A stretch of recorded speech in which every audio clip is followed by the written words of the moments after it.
Good morning. आज हम आपको शेष बचे हुए वेदों के बारे में बताएंगे। पहले हमारे mini YouTube let's no channel को लाइक शेयर और सब्सक्राइब कर दें और बेल आइकन को दबाना ना भूलें। तो हम चलिए शुरू करते हैं यजुर्वेद। यजुर्वेद क्या है? यजुर्वेद में सस्वर पाठ के लिए मंत्रों तथा बलि के समय अनुपालन के लिए नियमों का संकलन यजुर्वेद कहलाता है। यजुर्वेद क्या है? सस्वर पाठ के लिए मंत्रों तथा बलि के समय अनुपालन के लिए नियमों का संकलन यजुर्वेद कहलाता है। ठीक है। इसमें नंबर 1 क्या है? इसके पाठकर्ता को अधर्यु कहते हैं। मतलब पाठकर्ता मतलब पढ़ने वाले को। इसके पाठकर्ता को अधर्यु कहते हैं।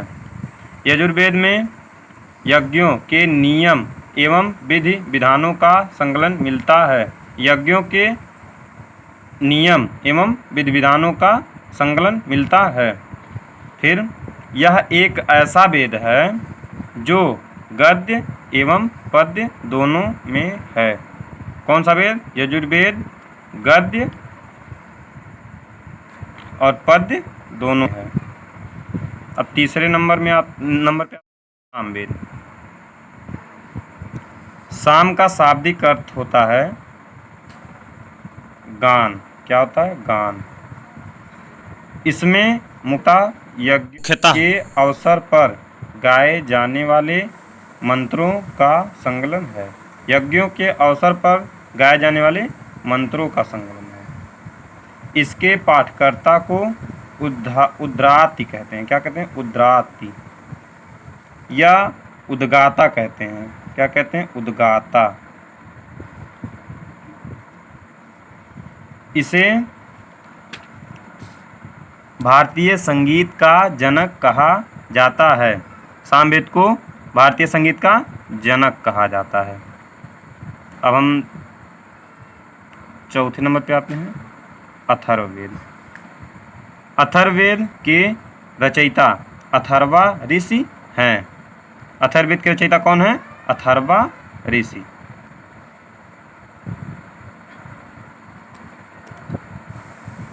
इसमें कुल मंत्र मतलब ऋचाएँ 731 हैं। कितने हैं? 731 तथा 6000 पद हैं। क्या है? पद हैं।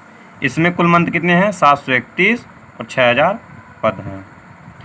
इनके मंत्र ऋग्वैदिक मंत्र से प्राचीनतर है, मतलब पुराना। अथर्ववेद के जो मंत्र हैं वह ऋग्वैदिक मंत्रों से प्राचीनतर है, मतलब पुराने हैं।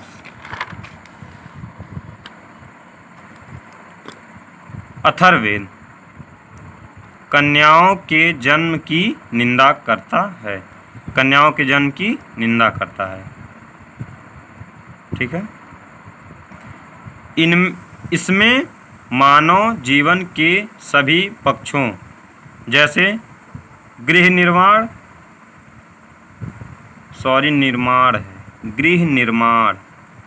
कृषि की उन्नति, व्यापारिक मार्गों का गहन मतलब खोज, राजा का चुनाव, वनस्पति औषधियाँ आदि के बारे में बताया गया है। कुछ मंत्रों में जादू टोने का भी वर्णन दिया गया है।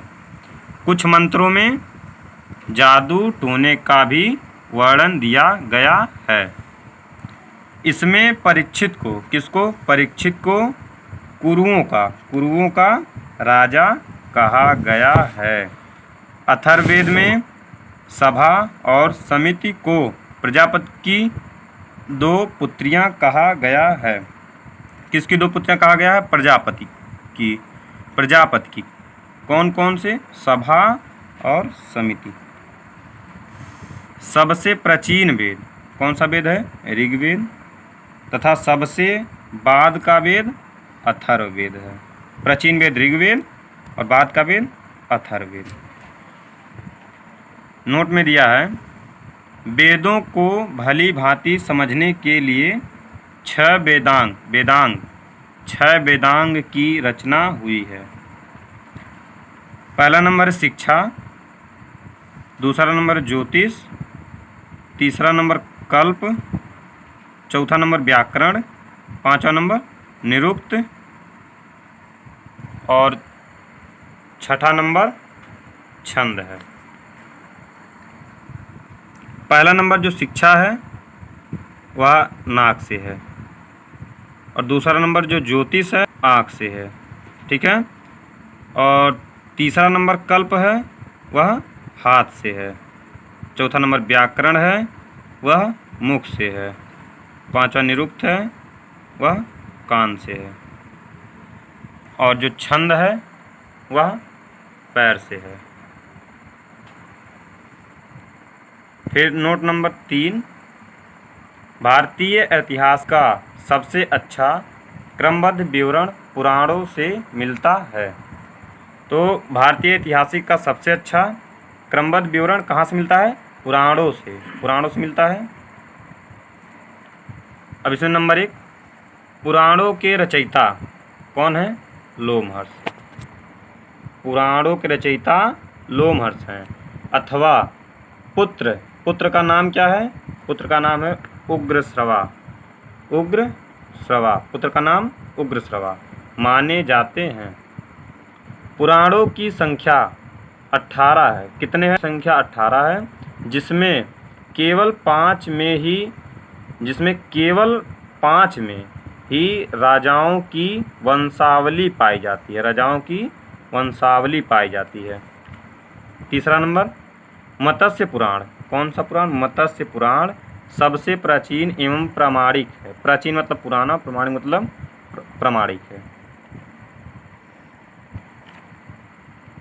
अधिकतर पुराण सरल संस्कृत श्लोक में लिखे गए हैं। पांचवा नंबर स्त्री की सर्वाधिक गिरी हुई स्थिति मैत्रेयी संहिता से प्राप्त होती है। गिरी हुई स्थिति। छठवां नंबर है शतपथ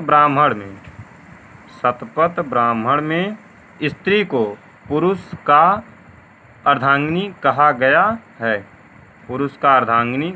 शतपथ ब्राह्मण में।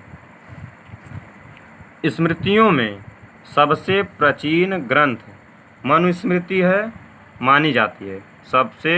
सबसे प्राचीन या ग्रंथ मनुस्मृति है, जो शुंग काल का मानक ग्रंथ है। आठवां नारद स्मृति जो गुप्त युग के बारे में जानकारी देती है। गुप्त युग के बारे में जानकारी नारद स्मृति देती है। 9वां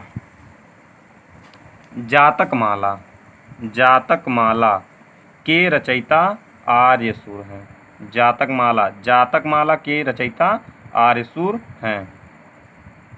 जातक में बुद्ध के पूर्व जन्म की कहानी वर्णित है। अब बात करते हैं 10 हीनयान का प्रमुख ग्रंथ कथावस्तु है। हीनयान का प्रमुख ग्रंथ क्या है? कथावस्तु। अब जैन साहित्य को आगम कहते हैं। क्या कहते हैं? जैन साहित्य को आगम कहते हैं। क्या कहते हैं? आगम। ठीक है। जैन धर्म का ये चौथा है, 11वां हो गया, अब 12वां है। जैन धर्म का प्रारंभिक इतिहास कल्पसूत्र है। क्या है? कल्पसूत्र। जैन धर्म का प्रारंभिक इतिहास कल्पसूत्र है से ज्ञात होता है। यानी कि जैन धर्म का प्रारंभिक जो इतिहास है, जैन धर्म का प्रारंभिक इतिहास है, वह कल्पसूत्र से ज्ञात होता है। ठीक है। अब अर्थशास्त्र, ये है आपका 13वां है अर्थशास्त्र। अर्थशास्त्र के लेखक कौन है? चाणक्य हैं। चाणक्य का नाम आप बता सकते हैं? चलिए, चाणक्य को कहते हैं विष्णुगुप्त या कौटिल्य। क्या है? चाणक्य, विष्णुगुप्त या कौटिल्य। अर्थशास्त्र 15 कितने 15 अधिकरणों तथा 180 कितने 180 प्रकरणों में बटा है। अब बात करते हैं 14 नंबर की। ठीक है, तो अर्थशास्त्र से मौर्यकालीन किसकी मौर्यकालीन इतिहास की जानकारी प्राप्त होती है। मौर्यकाल की अगर कोई पूछता है कि मौर्यकालीन इतिहास की जानकारी कहाँ से प्राप्त होती है तो आप बता सकते हैं अर्थशास्त्र। ठीक है, फिर 15वां नंबर राजतरंगिणी एक पुस्तक है जिसके लेखक क्या है कौन है कल्हण जी का जो पुस्तक है उसका क्या नाम है राजतरंगिणी। ठीक है, जिसका संबंध कश्मीर के इतिहास से है। अगर पूछता है कोई कि कल्हण द्वारा लिखी गई जो पुस्तक है राजतरंगिणी उसका संबंध किससे है तो आप बता सकते हैं कश्मीर के इतिहास से। ठीक है ना। फिर 16 नंबर एक पुस्तक है चचनामा जिसके लेखक हैं अली अहमद। कौन है अली अहमद। जिसमें क्या है चचनामा अरबों के सिंध विजय का वृत्तांत है। अरबों के सिंध विजय का वृत्तांत इसमें जो है अली अहमद द्वारा लिखा जो चचनामा है उसमें सिंध विजय का वर्णन किया गया है जो चचनामा में है। ठीक है ना। फिर बात करते हैं 17। ठीक है, अष्टाध्यायी। ये अष्टाध्यायी है के लेखक कौन है पाणिनि है। ठीक है ना, पाणिनि जी हैं लेखक अष्टाध्यायी के जो मौर्य युगीन से संबंधित है। देखिए यहाँ अष्टाध्यायी भी मौर्य युगीन से संबंधित है और ये अर्थशास्त्र क्या अर्थशास्त्र भी मौर्य युगीन से संबंधित है। 18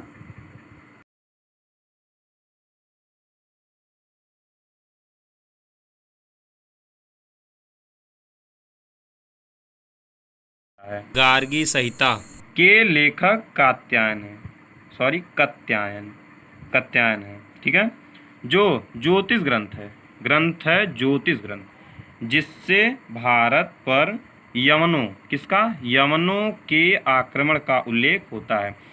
अगर पूछते हैं कि यवनों के आक्रमण का उल्लेख कहाँ मिलता है तो आप बता सकते हैं ज्योतिष ग्रंथ गार्गी संहिता में जो कात्यायन जी का है।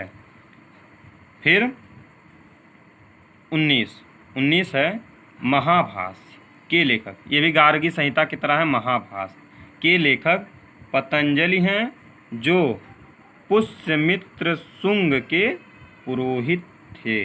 किसके पुरोहित पुष्यमित्र शुंग के पुरोहित थे जिससे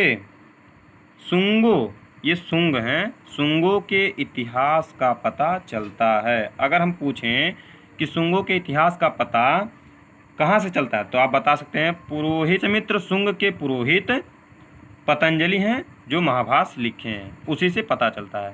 थैंक यू फॉर वॉचिंग।